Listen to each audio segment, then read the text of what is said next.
नमस्कार, आप देख रहे हैं न्यूज़ 9 नेटवर्क और मैं हूं आपके साथ इस वक्त अरविंद कुमार सिंह। देश और दुनिया की तमाम खबरों के साथ शुरुआत करते हैं आज की खबरों का सिलसिला।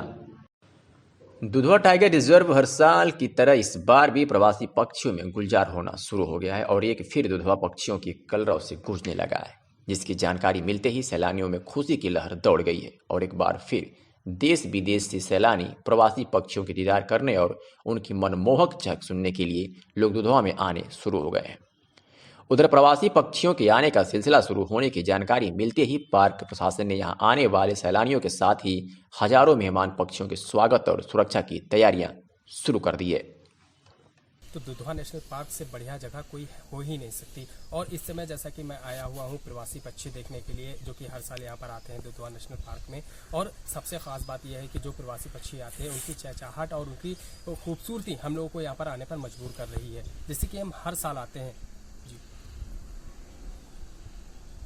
अच्छा, जो ये ताल है यहाँ पे आपको देख करके क्या कुछ मिलता है सीखने को या लोगों को बताने के लिए? जैसा कि आपकी अगर खूबसूरती की बात करें तो पक्षियों के अलावा और भी कई चीज़ें हैं खूबसूरत दुधवा में, लेकिन ये प्रवासी पक्षी हैं इनकी तो खूबसूरती लाजवाब ही है। एक तो सर्दी के मौसम में ये आते हैं और ये विदेशी पक्षी होती है जो हम लोगों को बहुत ही किस्मत से देखने को मिलते हैं, वो भी दुधवा नेशनल पार्क में। पार्क प्रशासन द्वारा पक्षियों के लिए क्या इंतजाम कर रखा है? इंतजाम तो बहुत ही अच्छे हैं। यहाँ पर मैं देख रहा हूँ, यहाँ पर एक कैमरा भी लगाया गया था और इस बार भी लगाया गया है कि जिससे कि उनको कोई नुकसान न कर सके। और हम लोगों का भी, जो भी सैलानी या हम लोग आते हैं यहाँ पर, हम लोगों का भी फर्ज बनता है कि इन विदेशी पंछियों की मतलब पूरी तरह से उनकी देख रेख करें, उनको परेशान न। यह प्रवासी पक्षी सर्दियों में ही दुधवा में आते हैं, क्योंकि जब ठंडे देशों के जलाशयों में बर्फ जम जाती है तो ऐसे में इन परिंदों के भोजन और आवास की समस्या पैदा हो जाती है। तब ये परिंदे लगभग 15,000 किलोमीटर की दूरी तय कर भारत समेत अन्य गर्म देशों की ओर रुख करते हैं।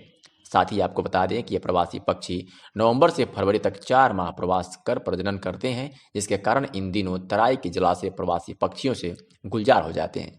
रंग बिरंगे प्रवासी पक्षियों का कलक प्रकृति और पक्षी प्रेमियों को अपनी ओर आकर्षित करता है।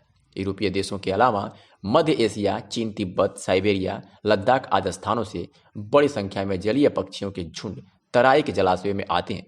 परिंदों में साइबेरियन, एर्जियन, थस्पून बिल, यूरेजियन बिवियोन नार्थन, पिंटे नार्थन, स्लोवर्ल, रेड क्रस्टेड पोचार्ड आदि शामिल है। इस बात पर दुधवा टाइगर रिजर्व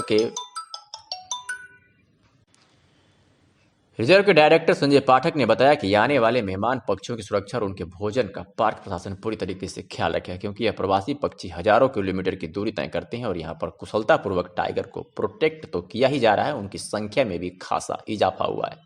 साथ ही यहाँ आने वाले सभी मेहमान पक्षियों की सुरक्षा के लिए भी टावर बना दिए गए हैं और इनकी सुरक्षा सुनिश्चित करने के लिए 4 एरिया में हस्तियों से गश्त की जा रही है। इस समय जो जिनका आगमन होता है, जो अर्ली अराइवर्स हैं, वो उनका आगमन हो चुका है। हमने कल झादी ताल में भी मैं देख रहा था, जो हमारे सबसे पहले व्हिस्लिंग टील्स वगैरह आना शुरू होते हैं। कॉमन कूट्स हैं, कुछ जो है पोलार्ड, कुछ ये अपने जो डक प्रजाति के हैं वो सब भी जो हैं, कुछ मलार्ड्स, पोचार्ड्स बोलते हैं उनको, उनकी जो डिफरेंट किस्में हैं वो आ चुकी हैं। और मैं पहले भी कहता रहा हूँ कि जो व्याघ्र आरक्षण, उसमें आपका जो बाघ है वो शीर्ष फूड चेन के शीर्ष पर कायम है, जो फ्लैगशिप स्पीसीज है। तो जब आप उसकी रक्षा करते हैं तो क्या है कि तमाम जो प्राणी हैं, जो आपके पशु पक्षी हैं, उसके अतिरिक्त जो आपका पादप जगत की चीज़ें हैं, उसकी सुरक्षा स्वतः होती है। क्योंकि आप बाघ की खोज में क्या है कि वो महफूज है कि नहीं है, उसको देखने के लिए आप जगह जगह जाते हैं। तो उसके आपको साइंस कहाँ मिल रहे हैं, उस चक्कर में क्या है कि आपके पाँव सभी जगह पड़ते हैं। और जैसे हम लोग अभी अपने एक MS ट्राइब्स ऐप का भी इस्तेमाल कर रहे हैं, तो उससे भी ये देखा जा पा रहा है अधिकारियों के स्तर पे कि किस पैमाने पे जो इस तरह की जो पेट्रोलिंग है उसकी इंटेंसिटी क्या है, लोग जा रहे हैं किस एरियाज़ में जा रहे हैं, कौन सा एरिया छोड़ रहे हैं। तो उस हिसाब से मैनेजमेंट को निर्णय लेने में भी आसानी होती है। और ये जो पशु पक्षी हैं, जो भी अभी प्रजाति है, आप क्या, जैसे मेहमान आते हैं, यदि आप उनकी मेहमान नवाजी अच्छे तरीके से करेंगे तो आएंगे, नहीं करेंगे तो नहीं आएंगे। तो ये देखा जाता है कि भाई उनके लिए पर्याप्त इंतज़ाम हो, कोई उनको छेड़े नहीं। इसलिए जो पर्यटक भी जाते हैं उनके साथ जो है गाइड्स होते हैं। और आपके माध्यम से मैं पर्यटकों से भी ये आग्रह करना चाहूँगा, निवेदन करना चाहूँगा कि वो जब भी जाएँ तो एक दायित्व अपने ऊपर ले के जाएँ वो ये मतलब जो आम टूरिज़्म की तरह की चीज़ नहीं होती है जो वाइल्ड लाइफ टूरिज़्म है। वहाँ उनके ऊपर काफ़ी दायित्व होता है और वहाँ जब भी जाते हैं आप जो है वन्यजीव की खूबसूरती निहारिए, लेकिन बिना उनको जो है कोई परेशान किए हुए, बिना कोई परेशानी पहुँचाए, बिना कोई समस्या क्रिएट किए हुए। रंगे प्रवासी पक्षियों का कलरव प्रकृति और परिंदे प्रेमियों को अपनी ओर आकर्षित करता है।